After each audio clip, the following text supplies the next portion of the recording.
ప్రాణాపాయ స్థితిలో అత్యవసరంగా వినియోగించుకోవాల్సిన 108 సేవలను కొందరు ఆకతాయిలు అల్లరి చేష్టలతో ఆట పట్టిస్తున్నారు. వెనుగంచిప్రోలు మండలంలో అనిగండ్లపాడు గ్రామంలో ఓ యువకుడికి శ్వాస ఆడలేదంటూ 108కి ఫోన్ చేయగా ఆ ఘటనను వారి తల్లిదండ్రులు ఖండించారు.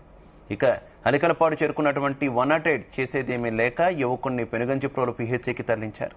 అదేవిధంగా ఓ పెద్దాయనకు వడదెబ్బ తగిలిందని జగ్గయ్యపేట తరలించాలని 2 వేరువేరు ఫోన్ నెంబర్ల నుంచి 108కి ఫోన్ చేయగా నందిగామ నుంచి వత్సవాయి నుంచి 2 వాహనాలు వచ్చాయి. ఇక వత్సవాయి 108 వాహనంలో జగ్గయ్యపేట ప్రభుత్వ ఆసుపత్రికి తరలించారు.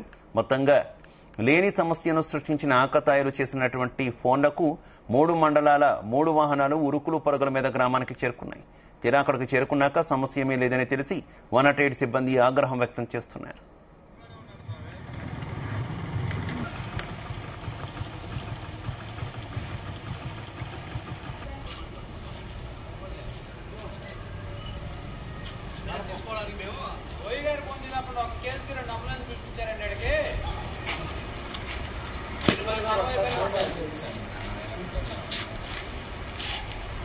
हाँ